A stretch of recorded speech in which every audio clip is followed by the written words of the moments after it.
ये वीडियो केवल एजुकेशनल उद्देश्य के लिए है। निवेश से पहले अपनी रिसर्च या किसी फाइनेंशियल एक्सपर्ट से सलाह जरूर लें। आज वॉल्यूम के सारे जो है वो रिकॉर्ड्स जो होते हैं ना, सारे जो एवरेजेस होते हैं, उन सारे एवरेजेस को तोड़ता हुआ करीब करीब 123 करोड़ शेयरों का वॉल्यूम हो चुका है। इसके अंदर 8% की तेजी, तो बहुत ही खतरनाक वॉल्यूम है एकदम। मतलब आप समझिए कि इसका एवरेज वॉल्यूम 37 करोड़ के आसपास का रहता है, मंथली एवरेज, वीकली एवरेज भी इसी आसपास रहता है, लेकिन आज 123 करोड़ शेयरों का वॉल्यूम होता हुआ नजर आ रहा है और बेहतरीन मोमेंटम में 15 रुपए के ऊपर निकलता हुआ नजर आ रहा है ये stock.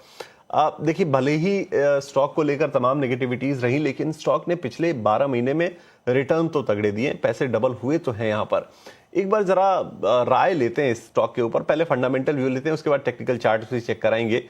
Avinash sir, Vodafone idea, वैसे तो स्टॉक का प्राइस काफी कम है, 15 रुपए का स्टॉक है, वोलेटाइल काफी रहता है, ओवरहैंग बना रहता है, कई बार डेट काफी ज्यादा है, लेकिन स्टॉक लगातार चल रहा है।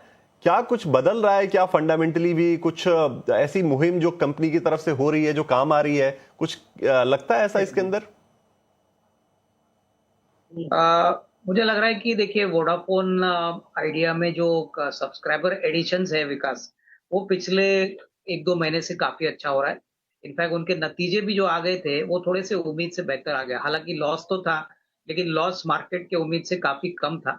और माना जा रहा है कि इनकी आरपू भी बढ़ गया है। इनका जो फर्स्ट क्वार्टर का जो परफॉर्मेंस आया, इसमें उसका आरपू भी बढ़ा है, तो कहीं ना कहीं थोड़ा सा इंप्रूवमेंट जरूर है। हालांकि ये कोई बड़ा सिग्निफिकेंट इंप्रूवमेंट नहीं है। तो मुझे लगता है कि शायद दूसरे क्वार्टर में भी अगर ऐसा ही इंप्रूवमेंट आता है तो मार्केट थोड़ा सा पॉजिटिवली इसको देखेगी, क्योंकि काफी बड़ी मात्रा में रिटेल इन्वेस्टर्स यहाँ पे एंटर कर चुके हैं।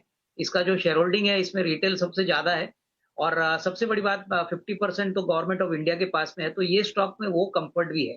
तो मुझे लगता है कि जिन्होंने खरीदा है, होल्ड रखी है। देखिए, मुझे लगता है कि कम से कम 1.5-2 साल का time frame fundamental point of view से आप देखोगे, तो 1.5-2 साल में अगर टर्न अराउंड होता है तो मेरे ख्याल से डेफिनेटली स्टॉक में बढ़ने का पोटेंशियल है। बट ये रेगुलरली एवरी क्वार्टर आपको मॉनिटर करना पड़ेगा, क्योंकि देखिए आज जो वॉल्यूम हो गया है, इसकी क्या वजह है वो मेरे ख्याल से आपको 1-2 दिन में पता चलेगी। बट ये बहुत ही भयंकर तरीके से वॉल्यूम बढ़ा है, जो थोड़ा सा सरप्राइजिंग है। निश्चित तौर पे ये वॉल्यूम थोड़ा सा सरप्राइजिंग तो है, क्योंकि 123-24 करोड़ शेयरों का वॉल्यूम हो गया है, एवरेज 37 करोड़ के आसपास का रहता है, तो थोड़ा परे, मतलब थोड़ा है, एक तो है, ये अलर्ट करने वाला वॉल्यूम तो जरूर है। एक काम करते हैं, फंडामेंटल व्यू तो हमने ले लिया, जरा ये भी समझ लेते हैं कि शॉर्ट टर्म के टारगेट्स अगर सोचने हो, हफ्ते 10 दिन के टारगेट सोचने हो, या किसी ने अगर शॉर्ट टर्म के लिए पैसे लगाए तो कहां पर उसे प्रॉफिट बुक करने के बारे में सोचना चाहिए, कहां रेजिस्टेंस नजर आ रहा है, जरा ये भी समझ लेते हैं। लक्ष्मीकांत जी, जरा एक बार चेक कीजिएगा वोडाफोन आइडिया के चार्ट्स, क्या रेजिस्टेंस के लेवल्स होंगे, कहां पर थोड़ा प्रॉफिट वसूल लेना चाहिए? देखिए, अभी फिलहाल ये अपने जून मंथ स्विंग हाई के आसपास ही ट्रेड कर रहा है। इमीडिएट रेजिस्टेंस 15.35 मार्क का है। तो मुझे लगता है कि अगर उसके ऊपर की क्लोजिंग होती है और वहां पर सस्टेनेंस मिलता है, तो देन आफ्टर फिर हमें अपर लेवल्स देखने को मिल सकते हैं।